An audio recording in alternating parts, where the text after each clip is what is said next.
सुप्रभात, good morning मेरे प्यारे बच्चों। आज मैं आपके सामने आपकी 9वीं कक्षा विषय हिंदी से प्रथम अध्याय पढ़ाने जा रहा हूं। इसे पढ़ाने से पूर्व हम लोग कई एक बातों का ज्ञान प्राप्त करें। खास करके बच्चों, इस वर्ष 21-22 का आरंभ करते हमें कई एक बातों का ध्यान रखना विषय के अंतर्गत जरूरी है। खास करके बच्चों, कौन कौन सी वे बातें हैं जिन्हें हमें ध्यान में रखना चाहिए। खास करके आपको पता है कि हिंदी वल्लरी नामक एक हिंदी पाठ्य पुस्तक आपको प्राप्त है।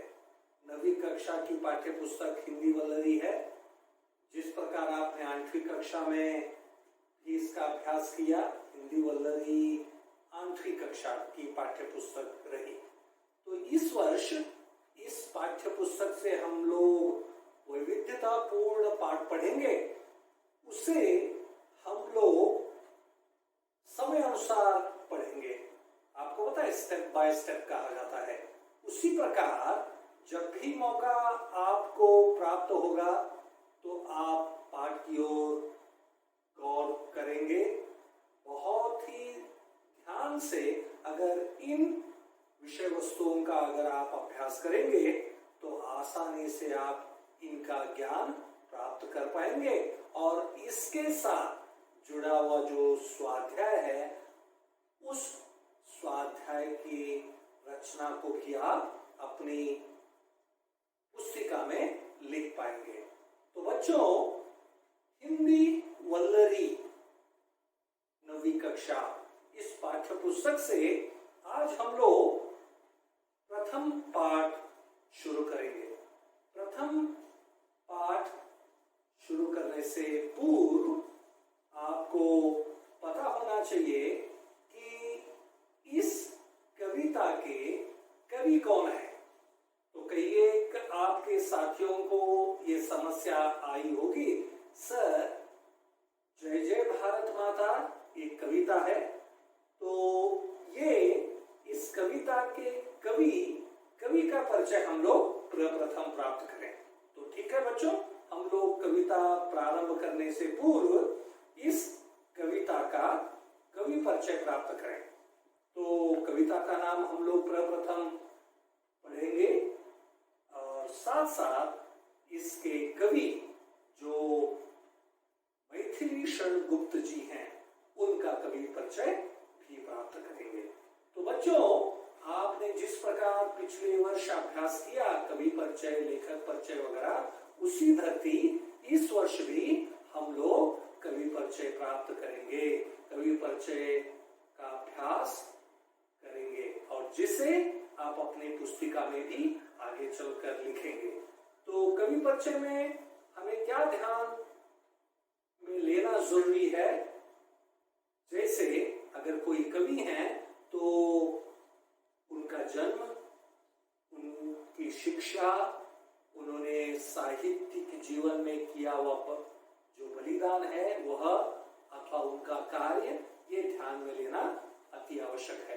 परीक्षा के स्तर पर भी इसका अभ्यास आपको लिखने के लिए पूछा जाता है। सो ये महत्वपूर्ण विषयों में से एक है बच्चों।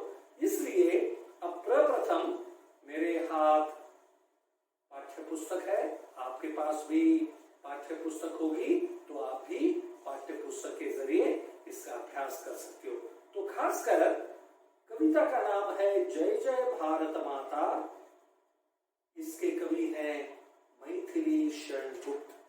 तो मैथिली शरण जी का परिचय इस प्रकार है। राष्ट्र कवि मैथिली शरण गुप्त जी का जन्म 1886 को चिरगांव, जो झांसी जिले में उत्तर प्रदेश में है, वहां हुआ। मैथिली शरण गुप्त का नाम बच्चों हो सकता है आपने, बच्चों हो सकता है आप में से कई को ने मैथिली शरण गुप्त गुप्त जी का नाम सुना हो तो मैथिली शरण गुप्त को राष्ट्र कवि की उपाधि भी दी गई है। राष्ट्र कवि मैथिली शरण गुप्त एक श्रेष्ठ साहित्यकारों में से एक रहे। इनके पिताजी सेठ रामचरण जी भी ब्रजभाषा के एक प्रसिद्ध कवि थे। आचार्य महावीर प्रसाद द्विवेदी इनके साहित्यिक गुरु थे। साहित्यिक गुरु इसका मतलब क्या है बच्चों? इसका मतलब होता है कि साहित्य में मार्गदर्शन कराने वाले, मार्ग दिखाने वाले, मार्ग पर आगे ले चलने वाले। उनका नाम क्या था? उनका नाम था आचार्य महावीर प्रसाद द्विवेदी, जिनकी सहायता से मैथिली शरण गुप्त जी अपने साहित्यिक जीवन में एक उच्च शिखर तक पहुंच पाए। इन्होंने अनेक प्रबंध काव्य और खंड काव्यों की भी रचना की है। साथ साथ बच्चों खड़ी बोली के विकास में भी गुप्त जी का जो योगदान है वह अनन्यतम है। अब हो सकता है बच्चों आपको अनन्यतम का अर्थ पता हो। कोई जानता है अनन्यतम यानी? ठीक है, अनन्यतम का अर्थ है अति श्रेष्ठ, श्रेष्ठ योगदान इनका हिंदी के विकास में रहा। खड़ी बोली के विकास में भी इनका विकास एक अनन्यतम योगदान रहा। इनकी साहित्यिक सेवा के सम्मान में इनको सन 1961 ईस्वी को पद्म भूषण उपाधि से पुरस्कृत किया गया। अब बच्चों आप में से कई को समस्या होगी, सर ये आपने उपाधि का नाम लिया जो पद्म भूषण है, ये पद्म भूषण है क्या? आप में से बच्चों हो सकता है बहुतांशी आपके साथियों को पद्म भूषण इस उपाधि के बारे में पता हो। पद्म भूषण यह एक उपाधि है जो भारत सरकार के द्वारा दी जाती है। तो वह श्रेष्ठ उपाधि यहाँ साहित्यिक सेवा के लिए मैथिली शरण गुप्त जी को प्राप्त हुई। इनको पुरस्कार भी प्राप्त हैं बच्चों। उसमें साकेत नामक एक महाकाव्य इनके जरिए लिखा गया। उस साकेत महाकाव्य पर इनको गंगा प्रसाद पाल। बच्चों राष्ट्रकवि मैथिली शरण गुप्त को अनेक पुरस्कार प्राप्त हुए जिनके बारे में हमने अभी पढ़ा। उनको जो भी पुरस्कार मिले वे उनके साहित्यिक सेवा के सम्मानार्थ दिए गए हैं। साथ साथ ये राज्यसभा के मनोनीत सदस्य भी रहे। तो बच्चों आप में से कई को मन में समस्या उभरी हो कि ये मनोनीत सदस्य क्या होता है। तो ये मनोनीत सदस्य वे होते हैं जिनको मेंबर ऑफ पार्लियामेंट और कई एक गिने चुने जो राजनीतिक सदस्य हैं वे चुनते हैं और उन्हें राज्यसभा का मनोनीत सदस्य बनाते हैं। तो ये राज्यसभा के मनोनीत सदस्य रहे, कितना बड़ा एक सम्मान था। देखिए बच्चों इनके अनेक कृतियां महत्वपूर्ण हैं, जैसे पंचवटी, जयद्रथवध, रंग में भंग, भारत भारती, अनघ, नहुष, सारी कृतियां इनकी पढ़ने योग्य हैं और प्रसिद्ध हैं। इनकी साहित्यिक भाषा के बारे में अगर चर्चा की जाए तो इनकी भाषा अत्यंत सरल और सरस, साथ साथ और रोचक भी रही।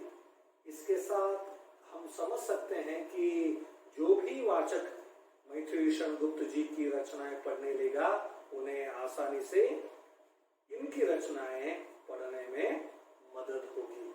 तो बच्चों आज हमने कविता जय जय भारत माता जिसके कवि राष्ट्र कवि मैथिली शरण गुप्त जी का परिचय प्राप्त किया।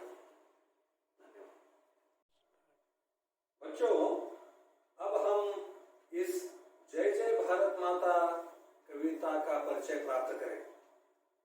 श्री मैथिली शरण गुप्त जी ने इन 3 पदों के जरिए क्या समझाने का प्रयास किया, इस छोटी सी खूबसूरत सी कविता के जरिए हम ज्ञान प्राप्त करें।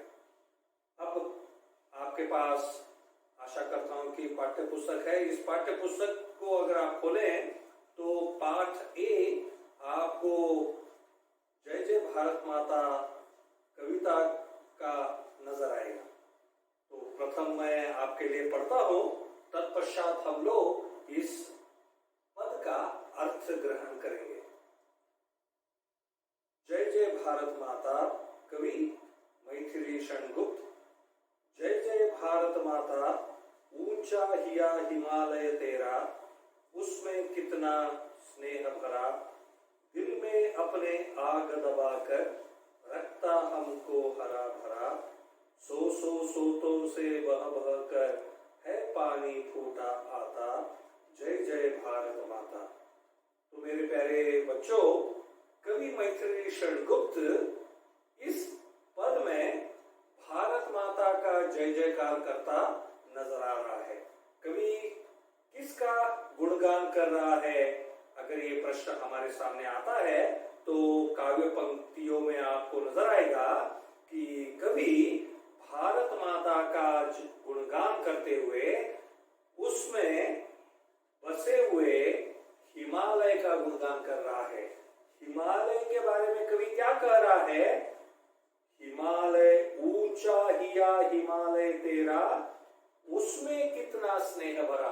तो कवि को हिमालय में स्नेह भरा हुआ नजर आया। हिमालय रूपी शरीर में, हिमालय रूपी भारत माता में कवि को पूर्ण रूपेण स्नेह भरा हुआ नजर आया। तो कवि को इस भारत माता की और एक विशेषता इस कविता में नजर आ रही है, काव्य पंक्ति में नजर आ रही है। वह क्या है बच्चों? अगली पंक्ति इस तरह से है, दिल में अपने आग दबाकर रखता हमको हरा भरा। तो भारत माता में जो हिमालय है, उस हिमालय रूपी भरे स्नेह भरे दिल में इस हिमालय ने क्या किया है, अथवा इस भारत माता ने क्या किया है? अपने दिल में आग दबाकर रखकर हमें हरा भरा रखने का कार्य किया है। अब बच्चों, आपके मन में समस्या आएगी, सर हरा भरा इसका अर्थ क्या है? हरा भरा का अर्थ है विद्यार्थियों कि इसे संपूर्ण रूप से सारे बातों से, सारी विशेषताओं से भरना। जो भी जरूरतें हैं उन जरूरतों को पूर्ण रूपेण, संपूर्ण रूप में, कार्य रूप में लाना।